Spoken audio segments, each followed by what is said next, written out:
Oke, selamat datang teman-teman semua yang menonton acara kita di CD Channel. Ini adalah sebuah acara baru untuk membantu teman-teman yang sedang memikirkan apa profesi yang dapat dilakukan. Karena seperti yang teman-teman ketahui, kami di CD adalah tempat berkumpulnya para sarjana dan profesional, sehingga kita punya banyak profesi yang ada di dalam CD ini. Salah satunya adalah terkait dengan properti. Nah, bila teman-teman yang sudah punya sebuah pemikiran bagaimana ya cara mendapatkan cuan di properti atau kemudian bagaimana saya mampu berkarir sehingga benar-benar sebagai seorang profesi di dunia properti, maka pastikan teman-teman tidak melewatkan pembicaraan kita selama 60 menit ke depan. Karena apa yang akan kita bahas di pagi ini adalah sesuatu yang very insightful dan dihadirkan dan dipresentasikan oleh teman-teman kita yang memang ahli di bidang-bidangnya. Untuk itu, izinkan saya untuk memperkenalkan teman-teman kita yang akan sharing. Ya. Dan saya sendiri, Wahyudi Akbar, yang akan ngelit pembicaraan ini untuk memunculkan ide-ide dari teman-teman. Nah, siapa yang akan sharing di pagi hari ini? Di tema sebutnya adalah cuan di properti, investasi, dan karir. Keren kan judulnya? Nah, supaya tidak waktunya berlama-lama dengar saya bicara, saya langsung perkenalkan terlebih dahulu siapa yang akan sharing ini. Yang pertama, ada Sri Fenawati, yaitu adalah Sales Director di Digital Marketing Agency Search Synergy dan sudah punya pengalaman yang cukup lama, 10 tahun di dunia sales dan juga adalah trainer tim di Sales Digital Marketing. Nah, lalu kemudian yang berikutnya adalah ini ahlinya nih, ini benar-benar yang sebenarnya menjadi expert kita yang di pagi ini, yaitu adalah Ibu Kresia Margareta SS, Diploma FLE. Seorang konsultan properti sejak 2001 di Indonesia dan 2015 di Singapura. Jadi ini bukan lagi bicara di level nasional saja, tapi sudah levelnya internasional sampai di Singapura. Lalu kemudian juga seseorang yang sangat tertarik tentang personal development sehingga mencipta kartu Padma Darmi, Peacock Lantern, dan lain-lain. Lalu kemudian kartu coaching by order. Lalu kemudian penulis buku Padma Darmi, pengajar bahasa Prancis, trainer dan praktisi kreatif marketing. Luar biasa ya.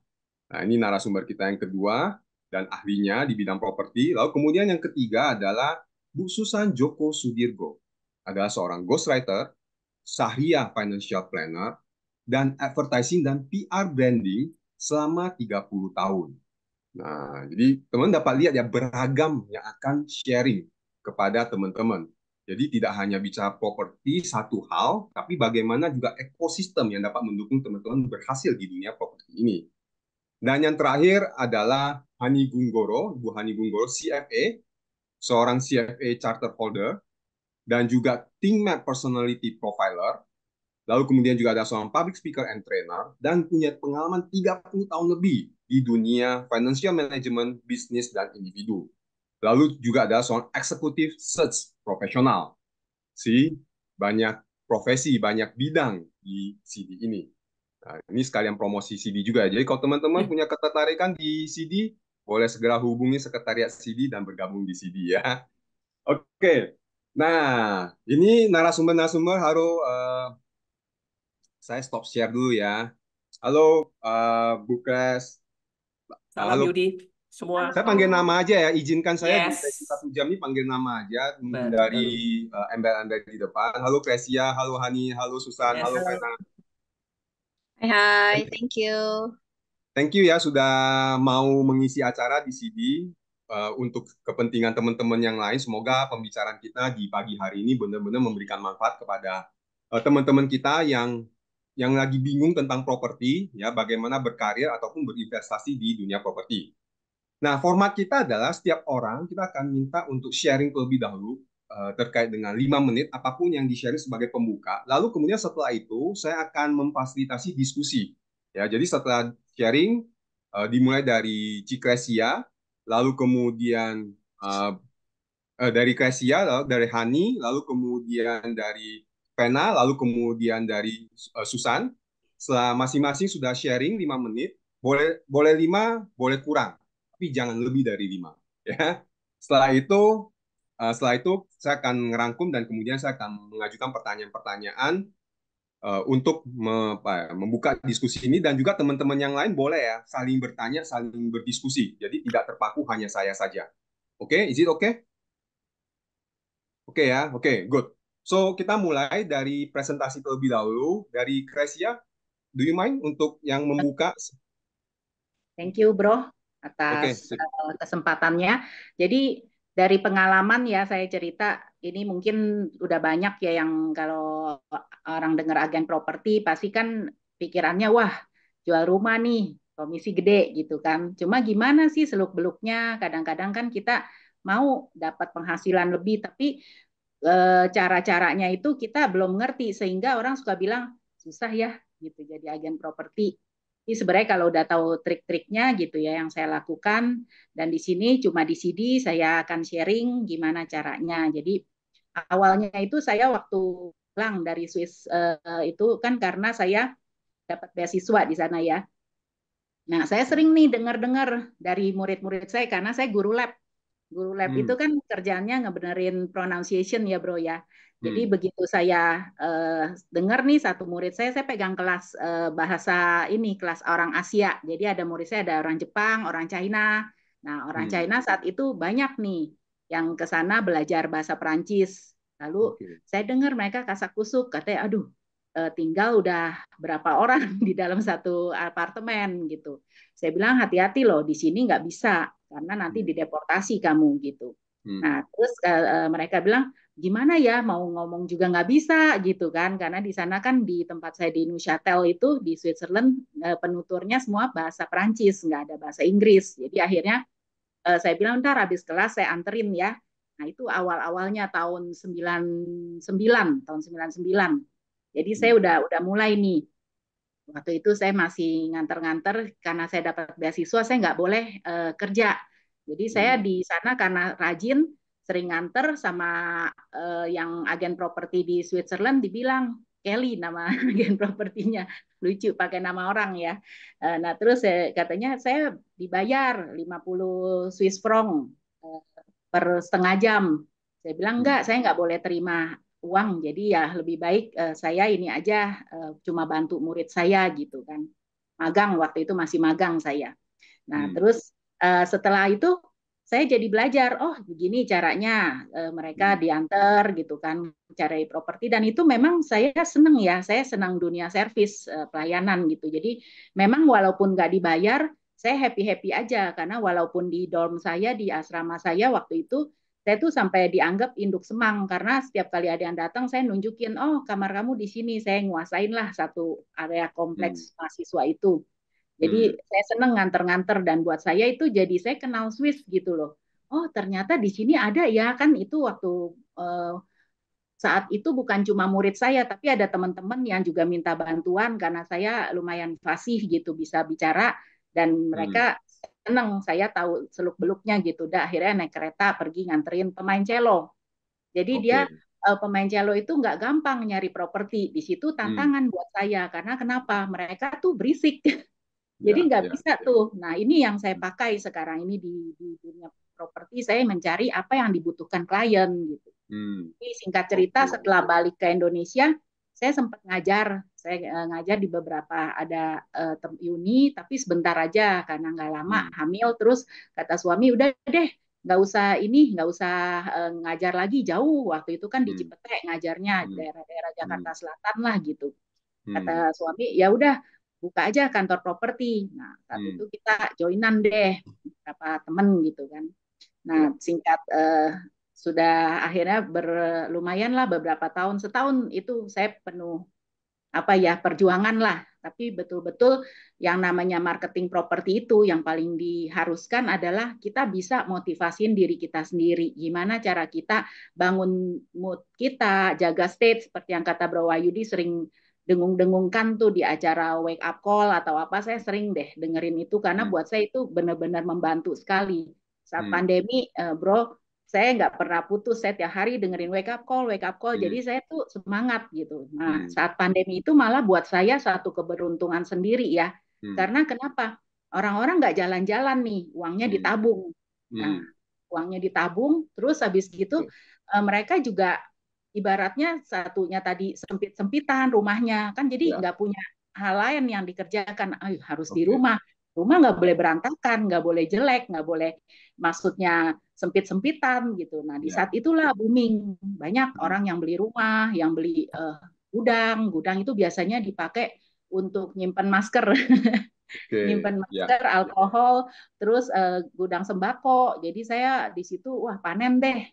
Hampir-hampir tiap minggu ada lah gitu, pergi ke nyari gudang atau apa. Nah, di situ saya makin mengerucut. Jadi saya makin spesialisasi ke gudang. Karena kenapa? Di sini saya nanti juga ini mungkin waktunya singkat, jadi mungkin ini sebagai satu benar-benar suatu kesempatan emas ya ibaratnya. Jadi kita tahu dunia properti itu yang detil-detilnya, yang istilahnya gimana sih celah-celahnya sampai itu tuh ibaratnya satu hal yang kita jadikan jadi quantum leap gitu. Quantum leap kita buat kecil-kecil jadi satu lompatan besar. Kita bisa sukses sampai ke Singapura bagaimana caranya. Nah, itu intinya satu hal. Kita dari spesialisasi itu aja. Itu ya, Thank you, Bro. Gracia. Kalau saya dengar tadi yang dari Gracia katakan adalah ada dua hal utama ya. Artinya selain memang soal bagaimana memotivasi diri, tapi ada pertama adalah sebagai agent properti itu adalah bagaimana kita mampu memahami kebutuhan klien kita atau customer kita sehingga kita menemukan properti yang cocok kepada mereka. Misalnya tadi waktu Gracia ceritakan waktu di Switzerland yang pemain Cleo ya. Jadi misalnya bagaimana mereka butuh tempat yang membuat mereka mampu bermain tanpa membuat tetangga-tetangganya terganggu. Jadi bagaimana kita memahami customer-nya kita. Lalu kemudian terakhir adalah spesialisasi. Yang tadi Kasia katakan bahwa saya sekarang mulai berspesialisasi adalah terkait dengan gudang. Gitu. Jadi itu juga menjadi penting karena properti itu sangat luas. Kalau kita nggak spesialisasi, akhirnya jadi bingung mau jual yang mana gitu ya. Nah itu menjadi hal yang sangat penting sekali. Thank you. Nanti kita akan explore lebih lanjut lagi ya. Jadi itu satu key takeaway buat teman-teman yang mau di dunia properti sebagai seorang agent properti dengan Gracia yang begitu banyak pengalamannya ya dan pasti pengalaman senang dan susahnya. Jadi itu dua key takeaway menurut saya juga sangat penting sekali gitu sebagai seorang agent properti. Nah, nextnya nih kita akan bahas dari segi terkait dengan mengatur keuangan dari ahlinya nih. Han, gimana? Kenapa sebagai agent properti juga perlu nih menjadi seorang yang ngerti tentang keuangan gitu ya? Bukan yang ngerti yang penting jualan aja gitu. Kenapa perlu ngerti tentang mengelola keuangan gitu? Saya selalu bilang ke teman-teman nih ngomong soal financial independence. Orang selalu bilang itu ilmunya susah. Enggak. Financial independence itu cuma ngomong 3 golden egg. 3 telur emas.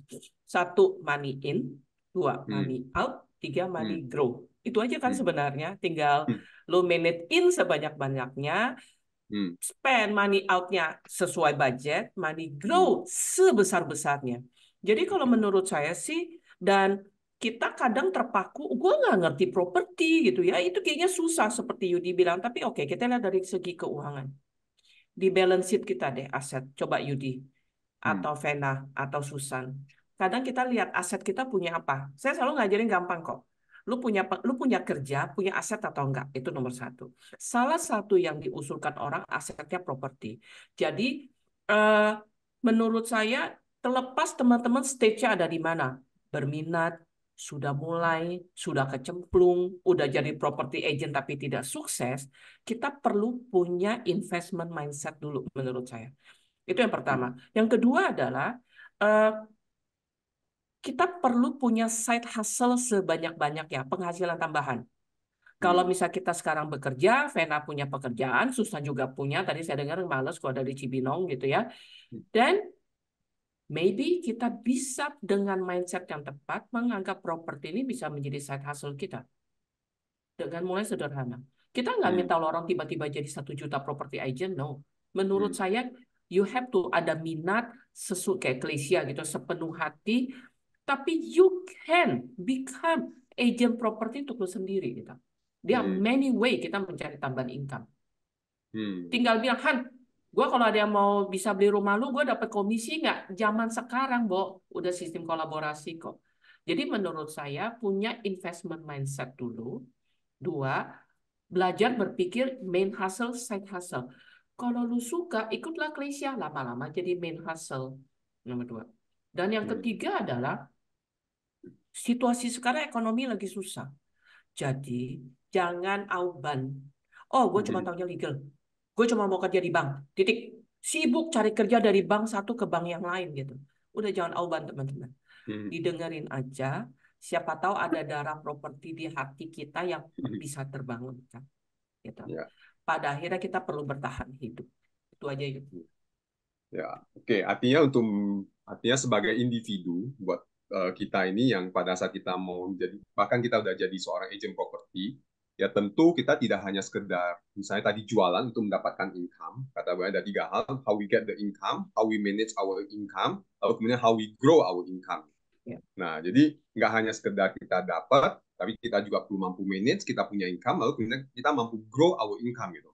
Nah, Yes. sebagai seorang agent property benar juga bahwa jangan ngertinya cuma jualan, tapi you need to have an investor mindset gitu. How to understand hal tersebut sehingga kita mampu menjelaskan juga kepada customer kita atau siapa pada saat mereka mau berinvestasi gitu. Tapi kalau kita cuma mindsetnya jual, yang penting gua dapat duit gitu ya, dan we didn't create value ya. Itu salah satu Hani punya slogan ya, how we need to create a value gitu. Sehingga kita mampu memberikan value lebih kepada customer kita atau kepada usernya kita juga gitu. Ya, jadi itu menjadi hal yang penting. Dan kemudian juga buat teman-teman yang sedang merasa kebingungan terkait dengan bagaimana mendapatkan income, ya, then you can use this as a main hustle atau as a side hustle gitu untuk additional income. Apalagi di situasi saat ini ya, dengan peluang yang lebih terbuka lebar, jangan khawatir untuk coba gitu ya. Namanya coba ya, tapi coba juga dengan sepenuh hati. Jangan coba dengan coba-coba gitu, tapi coba dengan sepenuh hati sehingga kita mampu benar-benar dapat sense-nya gitu. Ini oke nggak bagi gua gitu. Tapi saya yakin pasti kalau kita lakukan untuk beberapa waktu pasti kita akan mampu menghasilkan cuan atau menghasilkan side hustle yang oke juga gitu. Yang baru kemudian kita tentukan apakah mau jadi main atau tidak. Betul. Ya, jadi itu satu hal terkait dengan pentingnya kita sebagai agent property atau sebagai individu terkait dengan perlu punya memang uang itu ya sesuatu yang memang kita mau gitu, dan kita perlu manage. Thank you, Han. Nah, ini next-nya adalah saya tadinya memang ke Vena, tapi setelah saya ngobrol dua ini kayaknya lebih cocok si Susan dulu nih ngomongin soal personal branding gitu. Why sebagai agent property itu we need to personal branding gitu. Manfaatnya apa gitu? Nah, with your experience as a PR and branding, PR branding itu what's in your mind gitu. Aku mau denger ini. Personal branding tuh dibutuhkan orang. Suara saya aman ya? Oke. Tapi agak perlu di volume-nya.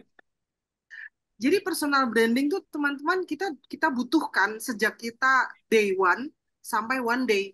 Day one tuh kita lahir di rumah sakit sampai kita one day kita pulang. Waktu kita lahir bayi, kita nggak bisa melakukan branding. Yang melakukan branding orang tua kita kan. Telah lahir putra pertama kami bla bla bla lahir di rumah sakit mana. Kalau sekarang sampai di foto ada bibnya lucu. I was born in rumah sakit apa gitu. Anak-anak sekarang ya kita bicaranya ya. Dan kita juga sering melihat di WhatsApp group kita atau di Instagram atau dimanapun, rest in peace, Mr. So and so, Mrs. So and so, umur sekian, disemayamkan di sini, dikremasi, bla bla bla dan sebagainya. Itu personal branding juga. Jadi personal branding itu adalah apapun yang kita projectkan keluar supaya orang lain bisa merespons dengan baik gitu. Bayangkan kalau orang seumur saya pergi ke mall pakai celana super pendek, pakai tank top. Itu kan branding yang saya projectkan keluar. Nah, orang-orang yang merespons melihat saya kan akan membuat sebuah respons tertentu. Ini nenek-nenek ini kenapa ya seperti itu. Nah, branding itu seperti itu. Sesimpel itu. Dan branding itu seni. Seni bagaimana kita memproyeksikan diri kita. Karena itu adalah seni di bidang marketing. guru-guru suhu-suhu para mahaguru marketing selalu bilang bahwa marketing itu adalah seni. Nah, karena branding adalah salah satu cabang dari marketing dan dia memang betul seni. Dan teman-teman bisa berlatih kapan saja, tidak ada deadline-nya, tidak ada ujungnya untuk berlatih. Teman-teman sekarang banyak sekali bisa belajar dari sosial media, bisa belajar dari rekan-rekan yang misalnya teman-teman kenal secara personal, yang nonton ini boleh habis ini hubungin CD, hubungin Lesia, hubungin Hani, hubungin Vena, hubungin Wahyudi untuk bertanya lebih lanjut kalau di sesi ini pertanyaannya tidak terjawab dari yang sesi kita sampaikan. Nah, kalau ditanya, Susan, personal branding tuh ekspresi apa sih? Dia tuh sesimpel ekspresi kamu tuh siapa dan apa yang kamu lakukan. Simple banget, simple sekali. Jadi kalau di Instagram itu atau di FB atau dimanapun, misalnya contohnya, ini saya kasih contoh saya ya, Susan Joko Sudirgo, saya baru saja mengganti branding saya menjadi ghostwriter, tapi bio saya belum saya ganti. Bio saya masih tertulis membantu masyarakat Indonesia, masyarakat Muslim Indonesia punya tasbih. Karena saya adalah Syariah Financial Planner. Saya pengen sekali membantu orang-orang, 98% orang Indonesia adalah Muslim untuk punya tasbih. Tasbih itu adalah sebuah produk syariah yang membuat mereka bisa menabung untuk naik haji. Gara-gara bio itu, saya beberapa kali kena colek. Satu, kena colek dari orang-orang yang paham bahwa saya non-Muslim. Dua, beberapa teman mengkonfirmasi, lo nggak convert kan, San? Sampai segitunya, brandingnya sampai segitunya. Lo nggak convert kan, San? Nggak convert. Itu pribadi gue dengan what I do itu dua hal yang berbeda. Jadi memang kayaknya abis ini saya harus mengganti branding saya itu. Jadi ini adalah sebuah keterampilan teman-teman yang perlu terus kita asah. Nggak usah takut kalau kok gue nyoba branding ini nggak ada yang nyolek ya dan sebagainya. Nggak apa-apa. Sekarang di Instagram banyak banget course-course yang gratis. Ada yang cuma bayar 100.000, ada yang bayar 500.000, ada yang bayar 1 juta. Tergantung budget teman-teman. Kalau misalnya teman-teman memang mampu dan cek dulu profile speakersnya gitu ya, kalau memang dianggap sepadan, worth it, kenapa tidak gitu loh. Kemudian kita nih saya 12 tahun freelancing, artinya betul-betul 100% bergantung pada proyeksi yang saya lemparkan kepada market. Tidak bergantung pada agency. Karena kalau saya bekerja sebagai creative director dari publicis gitu, orang lihatnya publicis. Saya nggak perlu melakukan branding. Yang melakukan branding adalah agensi tempat saya bekerja. Tapi kalau kayak Klesia, kayak saya, mungkin kayak Hani juga, kayak Vena juga, kita mengibarkan bendera sendiri itu adalah 100% kinerja kita sendiri. Jadi memang kita yang harus membangun integritas kita, membangun aktivitas kita, melaporkan. Saya senang banget lihat posting-postingnya Klesia. Klesia sering memberikan warna lain dari kegiatan dia. Kadang-kadang dia main ukulele, kadang-kadang dia menggambar, kadang-kadang dia sharing tentang kartu-kartunya dia. Nah, itu adalah proyeksi image yang sedang dikirimkan Klesia kepada publik atau minimal followersnya bahwa gue ini bukan 24 jam ngurusin properti loh, gue punya passion lain loh, yaitu I can help you. Kalau lo mau konsultasi nih tentang apalah keuntungan, tentang apa, yuk kita ngobrol sambil ngopi. Gue punya kartu Padma Dharmi misalnya seperti itu. Kemudian nyanyi, kemudian kalau nggak salah waktu itu Klesia ini ya bikin kayak running table apa tuh yang untuk orang dinner itu ya, rame-rame merancang kayak ikebananya gitu seperti itu. Nah, teman-teman, kita kembali pada apa sih yang sebenarnya perlu kita proyeksikan. Itu yang pertama, foremost dan paling penting 99% bahannya adalah kita harus kembali ke dalam. Hmm. I need to be true to myself. Jadi nggak ikut-ikutan, aduh gila, brandingnya Klesia keren banget, nyontek dikit gitu, ngambil 1-2 katanya. Kalau itu bukan saya, nggak bisa teman-teman. It's not going to work. Jadi memang kita harus ngobrol dengan diri sendiri, heart to heart dengan diri sendiri, betul-betul gali kita maunya apa, dan sematkan itu di branding kita. Saya ingat 20 tahun yang lalu atau berapa puluh tahun yang lalu itu ada satu, mungkin ada yang kenal nama Mario Teguh. Saya apresiasi beliau waktu beliau mengatakan demikian. Ada orang yang ingin dikenal berbeda, unik, ajaib, kemudian membuat sebuah alamat email yang mengada-ngada. Contoh misalnya, dan beliau mengkritik itu habis-habisan, dan saya waktu itu pikirnya benar juga loh. Misalnya ya, harimau padang pasir @yahoo.com, atau misalnya janda perkasa @gmail.com. What are you going to say to the world?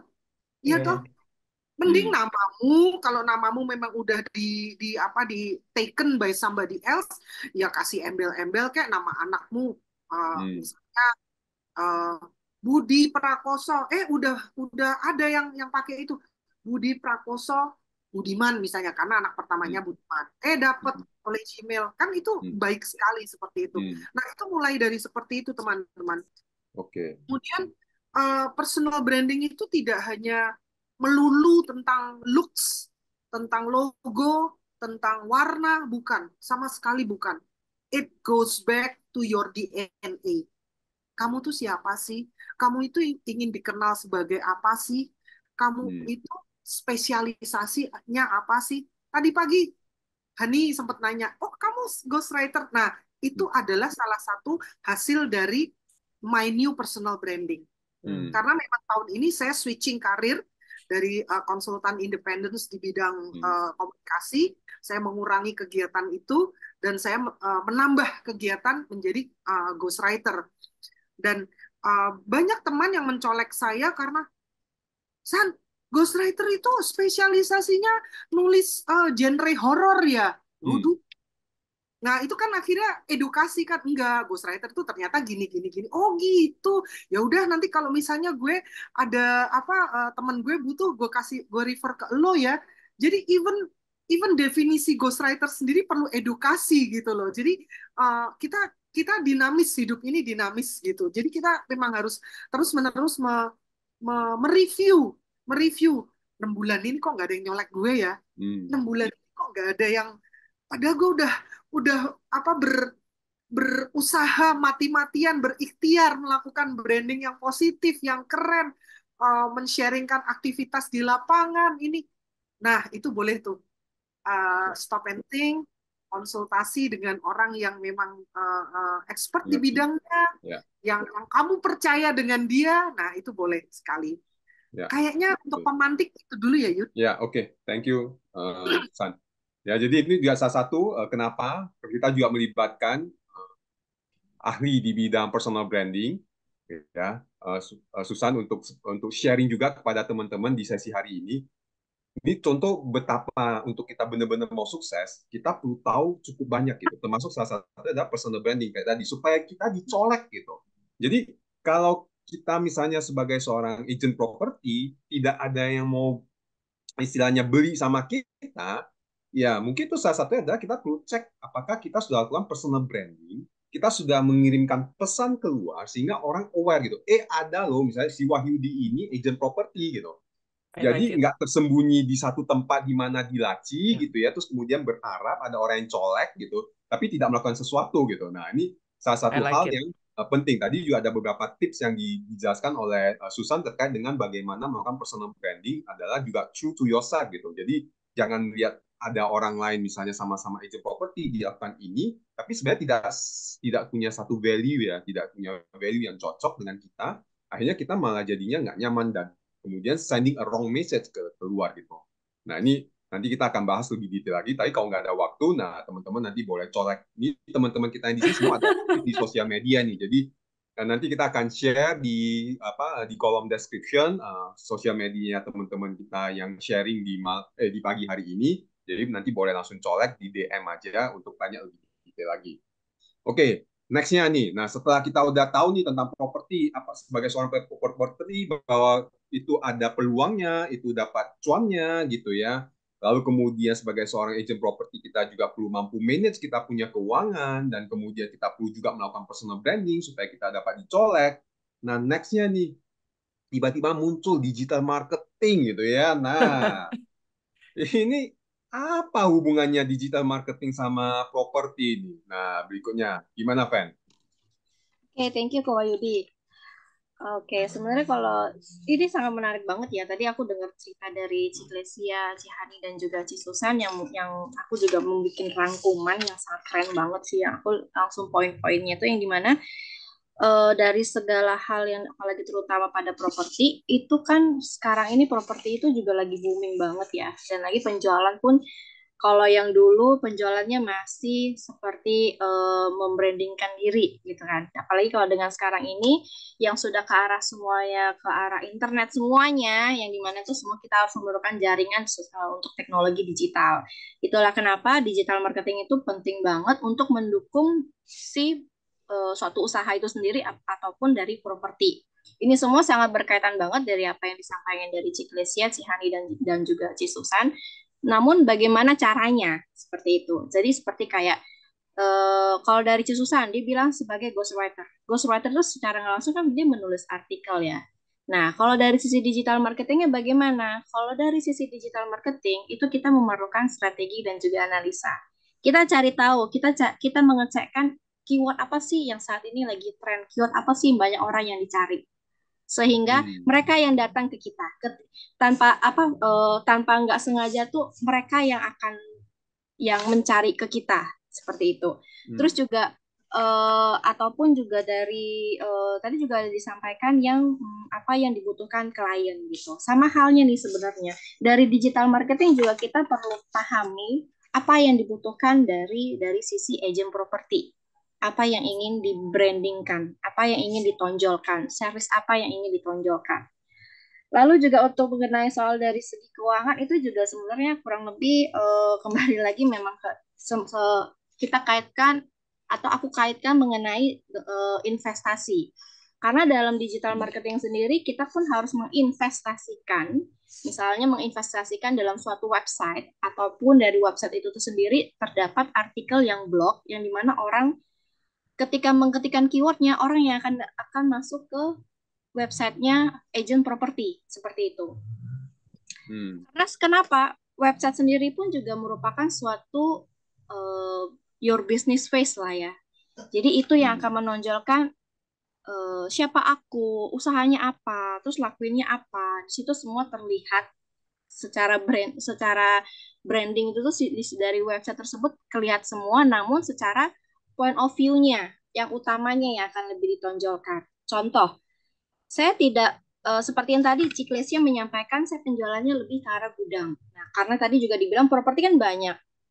Dari website tersebut lebih akan menonjolkan spesialis gudangnya. Seperti itu. Jadi jadi apa yang memang kelebihannya itu yang akan ditonjolkan. Ya, kurang lebih seperti itu. Oke, artinya digital marketing ini seperti kayak pembungkusnya ya, kemudian untuk bagaimana benar-benar membantu kita itu terpromosikan di dunia digital, karena kita tahu bahwa saat ini tidak dapat dihindarkan yang namanya dunia digital ya. Siapa sih yang tidak pakai digital saat ini? Siapa sih yang tidak search lewat Google saat ini? Ataupun pakai sekarang walaupun pakai AI, ada alat bantu dan sebagainya, ya we all do search melalui internet saat ini gitu. Siapa yang tidak? Dan itu dengan adanya digital marketing membantu kita berada di kekinian gitu ya. Jadi kita setelah kita branding, kita tahu udah cara manage, kita udah very firm as an agent property, but how we can make people know our business gitu, ourselves gitu. Nah, di sini peranan dari digital marketing itu sendiri yang seperti kata Vena tadi. Well, oke. Thank you teman-teman sudah sharing sebagai pembuka atau pemantiknya terlebih dahulu kata Susan tadi gitu ya. Nah, sekarang saya pengen mengajak terkait dengan karir terlebih dahulu. Kan di sini ada investasi and career ya. Jadi let's talk about a little bit gitu ya tentang properti sebagai karir. Karena ya ini nggak hanya buat teman-teman di sarjana dan profesional aja, buat teman-teman di luar sana. Let's say saya melihat ada sebuah fenomena juga orang yang setelah lulus kuliah atau bahkan yang sedang kuliah itu atau bahkan yang sudah kerja, mereka juga masih dalam kondisi yang bingung dengan karirnya mereka gitu. Gua cocoknya apa ya gitu. Nah, di sini karena kita lagi bicara tentang properti, then let's talk about property gitu as a career. Nah, mau tanya ini dari Gracia gitu. Waktu itu tadi memang Gracia udah mengatakan bahwa oke, punya jiwa untuk melayani. Apakah hanya itu atau apa yang saya perlukan untuk kemudian saya dapat mengatakan bahwa oke, properti itu adalah karir yang oke loh gitu, karir yang dapat saya jalani gitu. What I need to know gitu, atau apa yang saya perlu punya atau apa sehingga saya dapat mengatakan bahwa properti itu adalah sebuah karir yang cocok untuk saya jalani. Karena we know tidak semua orang pasti akan cocok untuk jalani karir tersebut. Setiap orang pasti punya masing-masing punya karir. But for people yang belum tahu terus kemudian oh iya ternyata gue punya ini nih, oh kayaknya gue boleh coba yang serius gitu di dunia properti ini. Nah, dari Gracia, what do you think? Apa yang perlu dimiliki untuk orang untuk dapat sukses di karirnya sebagai properti? Sorry, sebentar. Before Gracia. Jadi konteksnya gini, Yud. Orang yang memilih menjadi agen properti independen kan ya? Betul ya? Benar. Oke, ya udah. Karena saya lagi ada job, Yud. Suruh cari GM properti. Jadi gue juga mau dengerin sekarang bahwa yang boleh tuh kirim CV itu habis ini ke Oke, ini sangat menarik loh. Karena kenapa? Kan orang bisa pasti sering ngomong ya, duh susah ya kalau kayak gitu ya. Maksudnya data nggak ada, gimana gitu ya kerjanya. Nah sebenarnya kita beruntung sekali di Indonesia. Kenapa? Karena untuk jadi agen properti itu nggak perlu susah-susah. Harus kita punya license dan kita harus sekolah dulu. Kalau di luar negeri kan 2 tahun ya. Nah, tapi kalau di sini kita bisa memanfaatkan pelatihan aja nih, seperti misalnya nanti yang akan mungkin akan kolaborasi atau gimana ya dengan CD, dan yang tadi Vena bilang itu digital marketing itu menurut saya sangat-sangat berperan ya. Jadi kalau yang punya background daripada ngutak-ngatik handphone tiap hari, main-main handphone nggak ada ininya, nggak ada duitnya gitu ya. Nah ini penting banget menurut saya. Kenapa? Karena komisinya properti, jujur saya miris ya belakangan ini sejak pandemi saya ngelihat tuh banyak sekali yang single mom ya.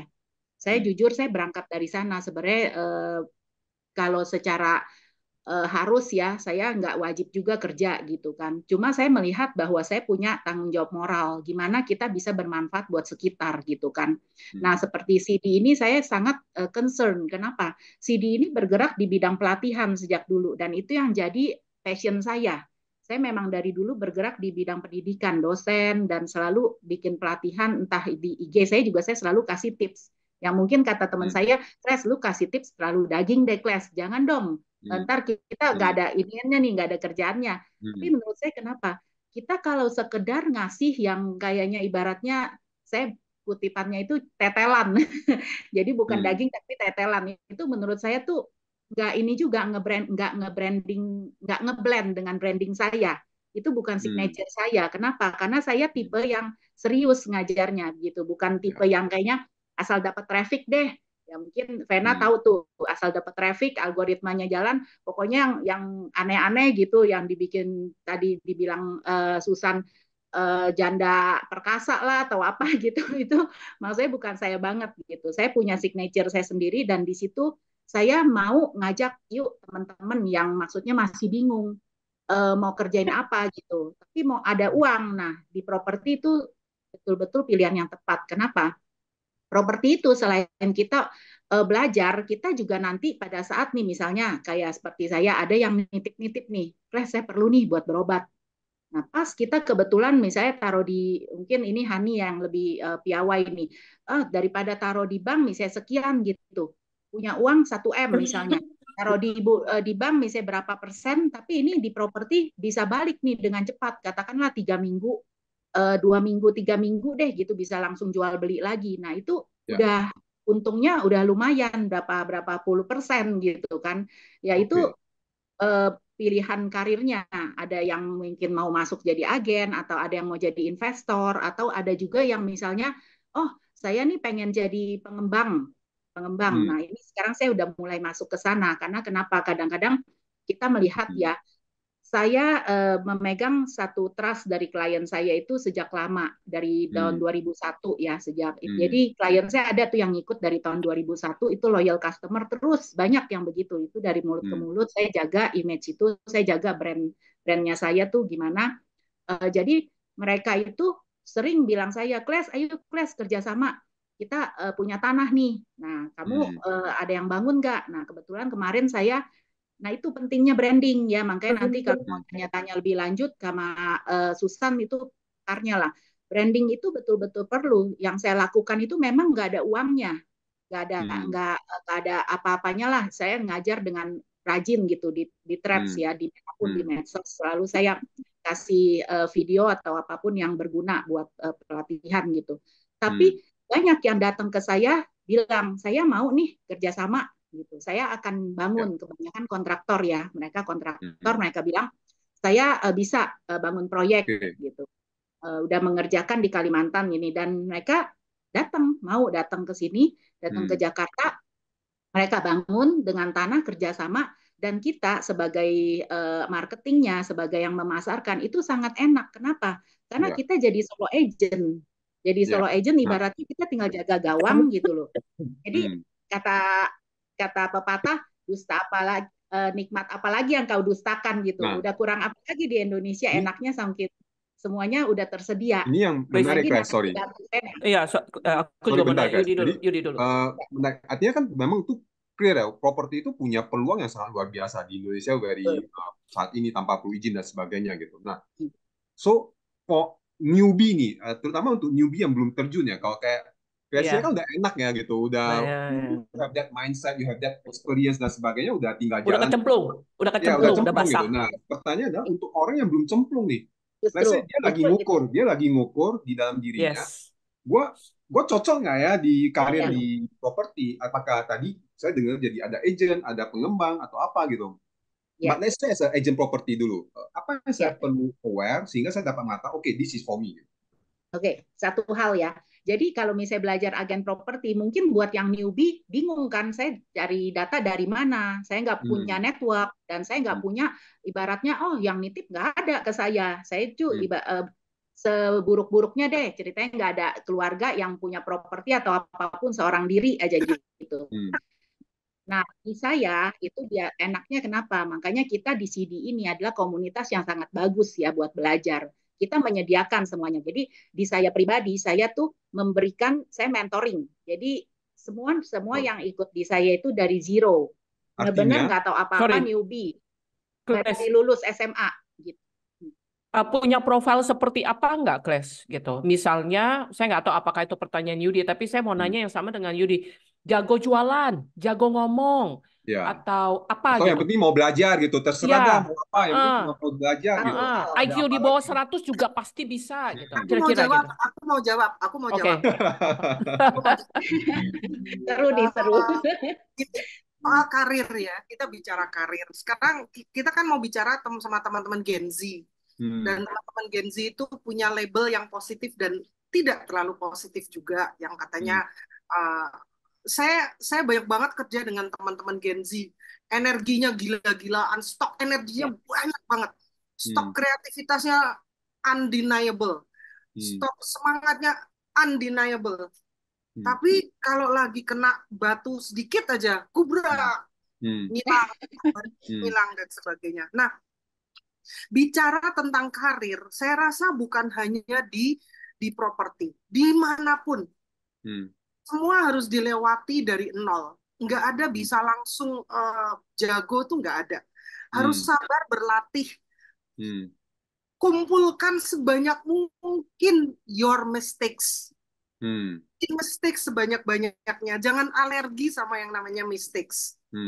saya switching karir di usia segini, emangnya orang langsung nyari kayak Stephen King, wah jadi ghostwriter diteleponin sana sini sampai enggak, tetap start dari nol, menggunakan network yang sudah ada dan sebagainya. Jadi memang harus berlatih, give it some time, tapi review 6 bulan ini. Tadi Glesia udah bilang, kan saya belum punya data, cari mentor, nebeng terus, ngintil terus mentornya kemana-mana. Dan membayar mentor itu tidak harus dengan uang. Membayar mentor itu dengan kesungguhan. Jadi kalau kita punya mentor, dimentorin, aduh sujud syukur itu. Mentor itu bahagia banget kalau anak mentinya itu berhasil. Duit 2 miliar itu, duit 2 miliar, 3 miliar, 4 miliar itu tidak sebahagia jika mentinya berhasil. Jadi memang harus hidup itu kan harus berlatih ya. Kita aja dari bayi belajar berlatih jalan, jatuh, nangis, kejeduk ujung meja dan sebagainya. Jadi memang nggak ada jalan pintas, Orang justru saya perhatikan orang-orang yang cenderung masuk ke jalan pintas itu malah jauh lebih lama suksesnya. Karena dia harus melakukan detour. Salah ya, ternyata masuk hutan ya, keluar lagi, titik nol dan sebagainya. Jadi karir itu bukan bidangnya apa, tapi lo siap nggak jadi petani di situ? Mau bidangnya perbankan, mau bidangnya digital marketing, mau bidangnya properti, mau bidangnya asuransi, mau bidangnya training. Wahyudi tiap tahun harus pergi untuk menambah jam terbang. Coba. Kan kalau nggak gitu kan nggak menjadi orang Indonesia pertama yang punya lisensi menjadi trainer for trainer. Coba kalau tenang hidup di rumah, weekend, santai-santai. Nggak dapat apa-apa. Ya, artinya, artinya gini, artinya ada hal yang perlu diapa. Nah, saya pengen ke Bu Hani dulu, Han, as a thinking map profiler gitu. Nah, kita bicara sedikit soal profile dari tadi yang diceritakan sama Gracia sama Susan. Sebenarnya ada beberapa profile, I think, yang dapat cocok untuk we talk about building a career. Ini jadi shifting, bukan bicara uang dulu ya, tapi but from a thinking profile perspective gitu. What do you think gitu untuk kita mampu punya karir di dunia properti? So, gue belum nangkep sih dari cerita mereka berdua yang mereka cerita all the mindset harus berjuang. Satu hal ya, mungkin aku jawab dulu bro.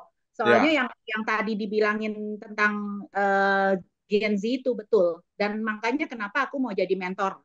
Jadi aku lebih mereka tiap hari ngikut aku. Udah deh nggak tahu apa-apa deh, bukan sama sekali nggak punya data, nggak punya network, nggak punya apapun yang dititipkan gitu properti. Udah pokoknya tiap hari ikut saya aja. Malah enaknya apa? Kadang-kadang saya yang nyetir gitu ya, mereka di samping udah sambil saya cerita itu pengalaman, terus udah gitu database. Jadi gimana nggak database ya, kita kan ketemu klien nggak mungkin dong kita sembunyi-sembunyi, kamu di situ dulu, pasti ketemu dengan klien saya, langsung dikenalkan, oh ini saya marketing saya gini. Nah terus juga ada lagi misalnya yang nitip nih, yang nitip properti kan ngelisting cara teleponnya gimana, itu kan pertama saya yang bantu dulu kan, saya follow up, dia dengerin nanti sambil nimbrung gitu. Nah jadi setelah itu proses yang betul-betul menyeluruh, bukan cuma kita sekedar ini ya caranya teori gini gitu. Tapi menurut saya nggak ada apa-apanya teori itu, sesuatu hasil kalau belum konversi, belum praktek, menurut saya itu nggak ada. Kita nggak usah bicara lah gitu. Nah, apa yang bikin kita beda? Kenapa mesti ikut kita gitu? Itu karena kita mentoring dari A to Z, benar-benar dari nol sampai kita jadi transaksi. Jadi nanti pergi nih, begitu transaksi di link negosiasi kan paling penting ya, kita bicara gimana caranya nawar gini-gini, terus ngejawabin klien. Makanya saya sering tuh ngasih video tutorial gimana sih kalau klien ngomong gini kita jawabnya apa. Nah itu sehari-hari kadang 1001 macam klien, nggak mungkin kita bisa teori semua karena itu kan bentuknya luas ya. Nah di situ kita mesti belajar, kita terjun, dan pada saat kita tanda tangan di notaris, Nah, itu Han, kita praktek betul-betul sampai ke situ. Itu Hmm. apa ibaratnya blueprintnya, cetak-cetaknya, oke gini nih kerangkanya gitu. Jadi Oke, mungkin oke. yang masih bingung, aduh gimana sama sekali, udah nggak usah bingung. Ikut Jadi aja berarti, pelatihannya tiap hari. jadi menurut saya, Yud, menjawab pertanyaan Yudi, dan ini untuk teman-teman yang nanti menonton, profilnya apa sih? Satu, saya rasa tadi saya sempat mikir, Yud, introvert, private, extrovert itu ada hubungan nggak ya gitu. Tapi saya rasa, satu, dia sebaiknya orang lapangan, Yud. Orang yang Ya. senang ke lapangan, itu dulu. Karena di dalam career, saya sebagai headhunter, itu juga satu indikator yang saya lihat gitu. Itu yang pertama. Kedua, sebaiknya punya meta program closure, mau nyelesain gitu, Oke. closure gitu. Jadi nggak, Sehingga membantu dia untuk follow up gitu ya, iya, kerjain. jadi nggak cuma telepon, kayaknya nggak ada jadi. Yang ketiga adalah proaktif, jadi nggak bisa nunggu. Kalau kayak istilah mama saya itu egonya mesti taruh di dengkul gitu. Kalau lu ego taruh di kepala, lu nggak bakal jadi gitu. Karena kan Wah, kesannya wah, mengemis kan, punya gitu. harus dibuang. Iya, gitu. Jadi proaktif, I guess that reasonably detail lah, gitu. Mau tahu gitu. Ya. Oh, ini di tanah ini si itu abah itu, gak bisa. Iya penting daerah bagus kok, kan suka ya ketemu Ya. agen yang gitu yang super global. Apa ya dia sendiri, cuman kayaknya ngomong ngemeng doang orang bilang. Dan aku rasa terakhir, nah kalau ini gua agak bingung sih, Yud. Mungkin mix antara people sama task oriented sih menurut saya, gitu. Jadi nggak ada hubungan ya teman-teman, lu introvert, extrovert, Ya. pede, nggak pede, itu udah Ya. dijelasin panjang lebar, bisa dilatih. Ya, itu Tapi semua dapat beberapa thinking pattern itu mungkin membantu.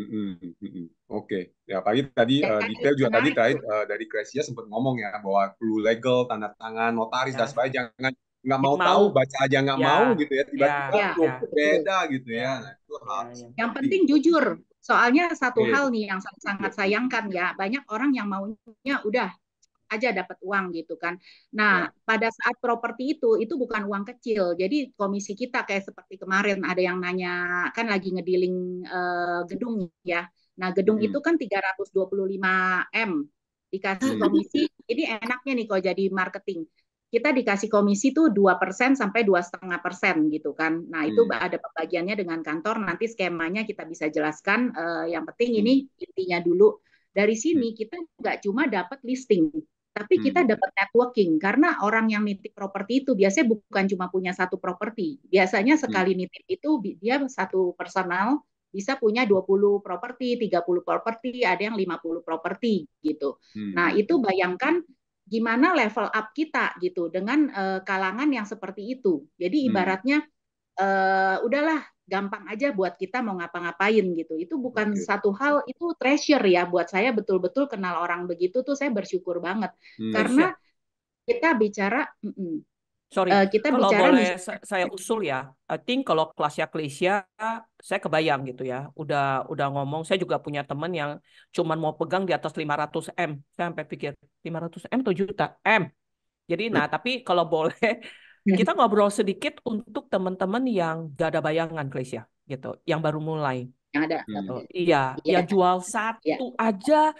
Gimana mulainya sih Han gitu? Ya, yang dua Jangan jual apartemen satu, gua jual iya. satu M, 2M gitu ya. Iya, Sewa aja, jangan sewa aja. saya aja punya Wah, 2 kan sekarang apartemen, gua bingung tuh gua apain gitu kan. Nah, kita boleh nggak mulai dari itu dulu tips gitu. Lu mulainya gimana boleh. gitu. Nah, itu. Ya, Oke. kalau yang Satu hal itu kelas yang berat lah. itu advance lah ya. Advance ya. Itu Nah, advance. kita pertama sewa dulu nih. Karena kenapa? Sekarang juga zaman lagi krisis. Kita nggak bisa bohongin diri lah. Memang semua sektor kena gitu. Kenapa kita mesti yang tadi dibilang ya, kita mesti punya satu ibaratnya cadangan lah. Kalau kita nggak bisa gini, gimana kita? Nah, kita main di sewa. Sewa itu kita bisa dapat banyak. Kenapa? Sewa itu kan bukan seperti kita, oh harus keluar budget sekian, dan nanti kalau nggak cocok, toh udah nggak usah sewa lagi. Nah, seperti Hani misalnya punya apartemen kayak gitu, kita sewakan. Biasanya kita bisa sewakan sebulan. Atau ada lagi peluangnya yang lain, Han. Misalnya nih, ada yang kontak saya kemarin kan jual apartemen, susah nih jualnya. Ternyata memang daerah situ maaf ya tanda kutip kotor gitu, dipakai buat ya transaksi lah segala macam, nggak ngerti lah, mungkin sewa harian, sampai ada yang hubungin saya satpamnya, security-nya. Jadi jangan khawatir, kita nanti kasih modul-modul, kasih cara gimana supaya orang bisa ngontek kita. Nah, tentunya itu Vena aman lah kalau kayak gitu. Mereka kontak sampai satpam aja bisa ngontek kita gitu. Nah, mereka bilang, Bu, saya bisa nggak sewain, saya sewa dalam sebulan, tapi dia sewakan lagi Tapi per sorry, hari. tipsnya buat kita kalau mau mulai jadinya apa, Klesia? What should we do? Anggaplah Ya, kita kita orang ikut, kerja, mau cari tambahan income, gitu dulu ya. Kita bisa ya, mulai dari mana?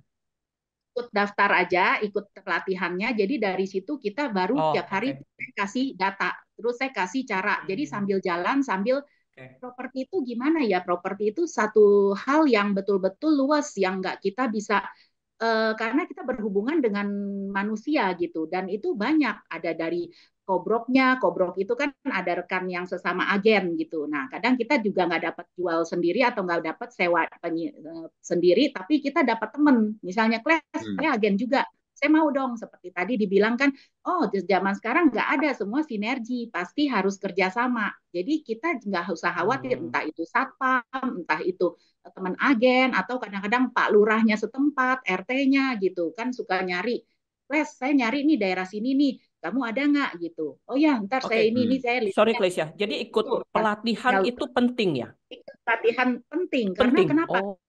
Kalau nggak ikut pelatihan, ibaratnya gini, mau mulai dari mana? Terus caranya gimana? Ibaratnya itu hutan berantara lah yang benar-benar, aduh ini boro-boro kita jual ya Han ya. Kita sewain aja kita bingung kan. Properti saya kosong nih, gimana nih? Itu caranya cuma kita yang tahu, yang kita mau sharing. Makanya penting pelatihan. Tapi kalau nggak ikut pelatihan juga, misalnya, aduh gue sibuk deh, gue nggak bisa, gue kerja, gue cuma mau nitip aja. Ya udah, kalau mau nitip kadang-kadang kita pakai metode-metode kita yang kita kasih ke agent atau kita jalankan dari perusahaan gitu. Tapi kita setidaknya kasih kayak report, oke, kamu punya properti Han, udah saya pasangkan iklan di sini. Nah, biasanya kita kasih, oke, kita udah pasang. Terus misalnya nanti beberapa waktu dikasih tahu, ini sekian nih, ada yang nanya tapi belum jadi, harga kamu ketinggian Han gitu. Clear. Berarti nomor satu pelatihan yuk ternyata. Ya, artinya perlu ada ikut pelatihan yang memang kita akan nanti katanya dari Kresia akan mendukung untuk membuat pelatihan yang akan membantu teman-teman untuk lebih detail lagi tahu ya langkah demi langkahnya gitu, apa yang perlu dilakukan terkait dengan bagaimana mengembangkan karir di dunia properti yang memang dengan waktu yang sangat terbatas ini sangat challenge untuk kita bahas satu persatu gitu. Nah, oke, jadi kita udah tahu nih bahwa properti itu menjadi agent properti atau properti itu adalah sebuah wilayah atau sebuah ruang space yang dapat membantu kita untuk benar mendapatkan cuan gitu. Bahwa kita juga melihat selain Kresia, kita juga melihat banyak orang yang memang berkarir dan kemudian mendapatkan cuan di dunia properti dari jadi agent, kemudian tadi kata Kresia berkembang menjadi seorang pengembang gitu ya. Dan juga kemudian ya artinya itu adalah sebuah wilayah yang dapat membantu kita mendapatkan sebuah karya yang dapat membantu kita untuk mendapatkan cuan yang cukup baik gitu, tidak sekedar tapi starting point tentu lah ya, kita jangan langsung bermimpi seperti kata Kresia tadi yang langsung dapat 300M punya prospek gitu ya, mungkin kita tidak langsung ke sana, but still yang kata Susan juga tadi, segala sesuatu itu perlu dimulai satu langkah demi satu langkah gitu, jangan langsung mau tiba-tiba boom gitu naik gitu. Nah, dan Anda juga tetap aware dengan your profile gitu, tadi kata Hani gitu, bahwa sebagai properti tentu ujungnya menarik, but still tadi di awal ada kata Susan juga how we look inside, yaitu adalah kita juga perlu mengenal kita punya profile thinking gitu.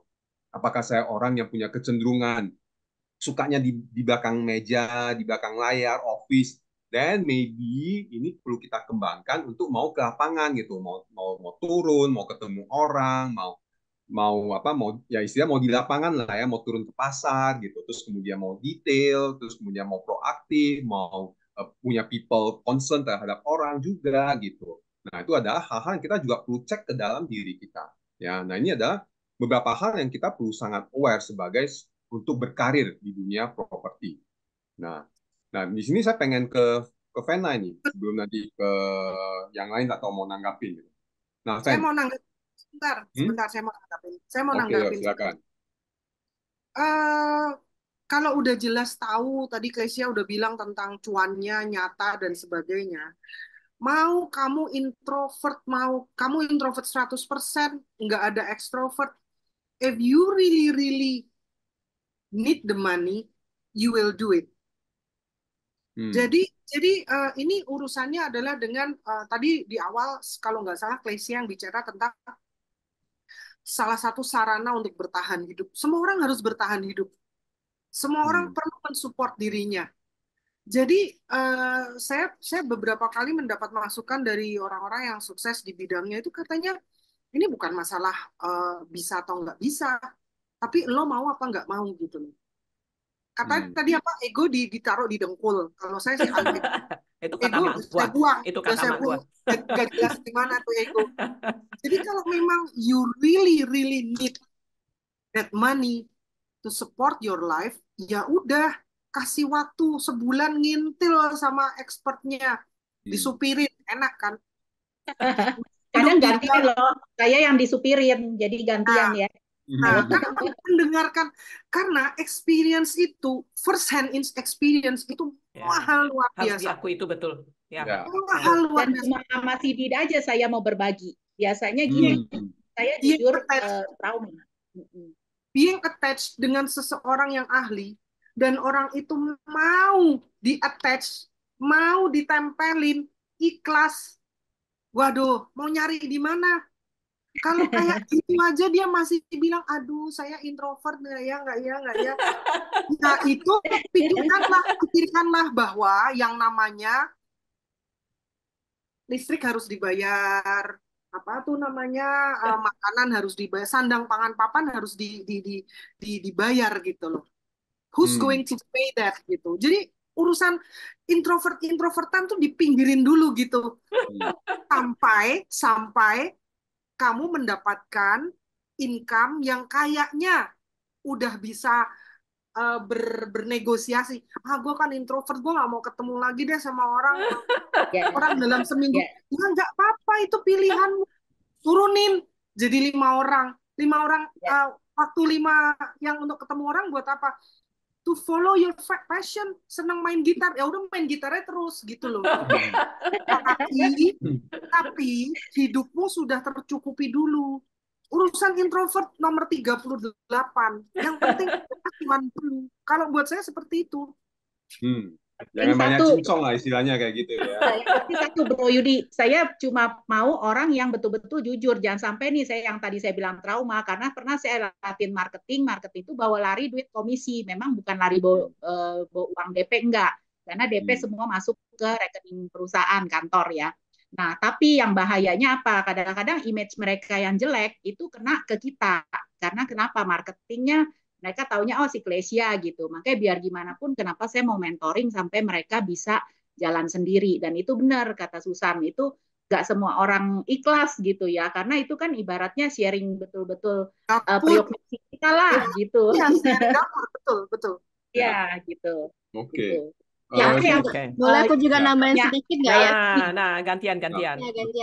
Aku ingin nambahin sedikit nih. Tadi ceritanya dari Ciklesia tuh sangat menarik banget yang dia bilang tadi ketemu one by one seperti itu. Terus terjun ke lapangan kayak gitu ya. Sebenarnya kalau aku lihat dari sisi digital marketing tuh secara nggak langsung tuh digital marketing tuh untuk mendukung si para agent propertinya itu.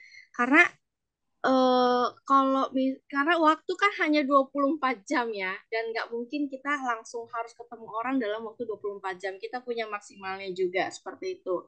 Jadi sebenarnya kalau dengan adanya digital marketing itu tuh sangat membantu banget mereka bisa menargetkan ke seluruh Indonesia atau misalnya sampai ke luar negeri. Ini loh, saya loh agent properti gitu loh. Kamu kalau misalnya mau mencari tanah, mencari rumah di Indonesia, kamu bisa hubungin saya. Itu secara langsung nge-branding juga ya dari Susannya, benar ya Ci ya.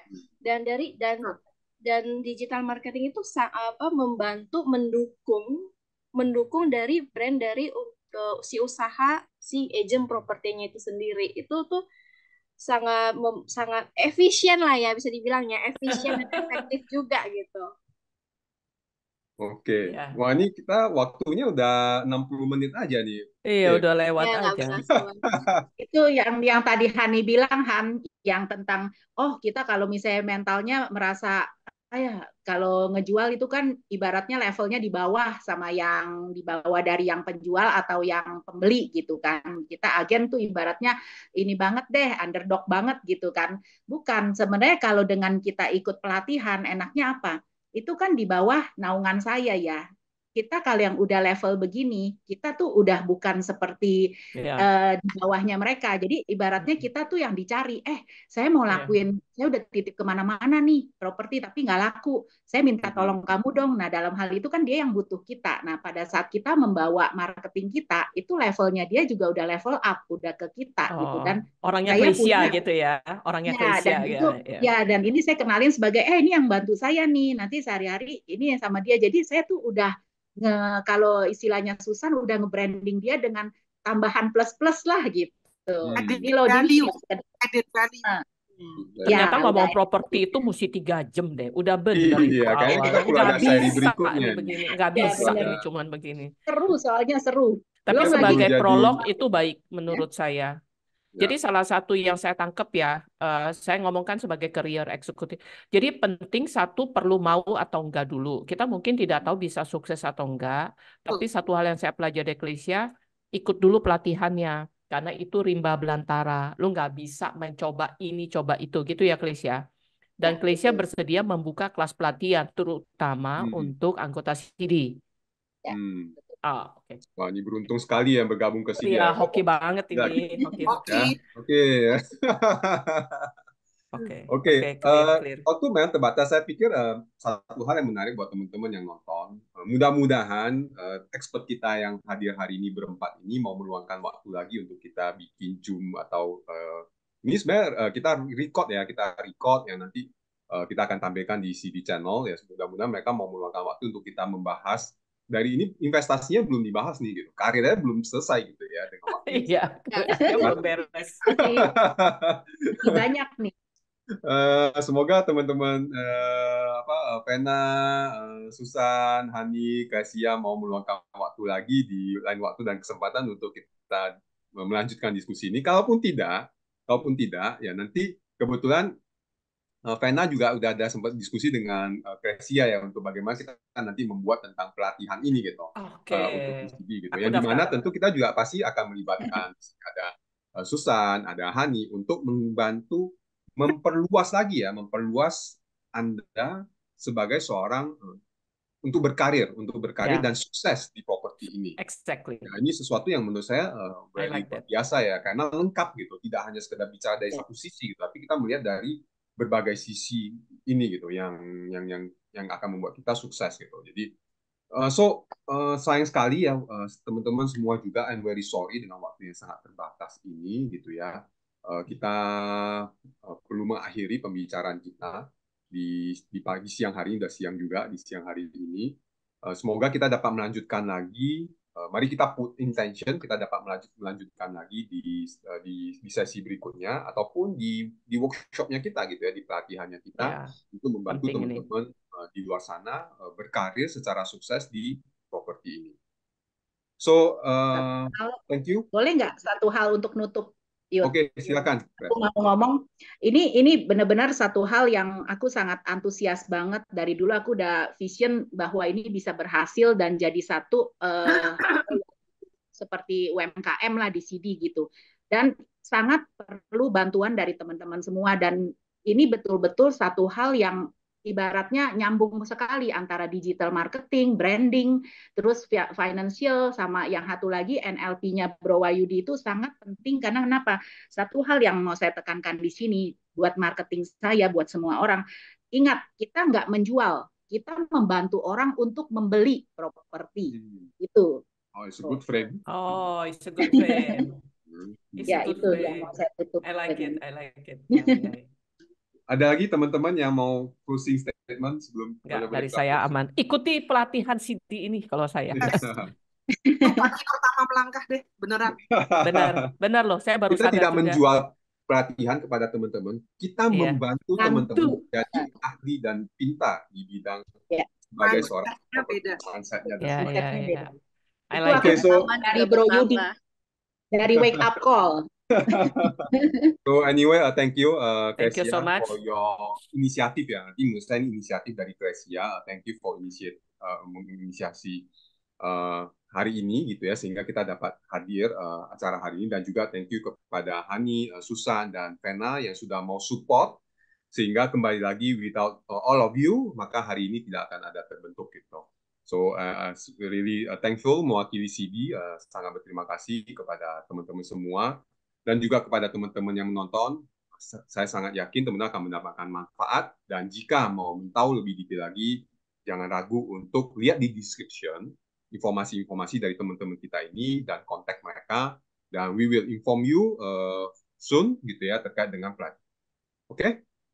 So thank you. Foto dulu. Selamat pagi. Saya udah foto sih, tapi mau foto lebih resmi. Oke. Fan bisa foto? Tadi saya ada Oke. foto beberapa. Oke. 1, 2, 3. Sip. Thank you semua. Oke, thank you Thank you, semuanya. thank you, thank you, thank you. Bye. Sukses.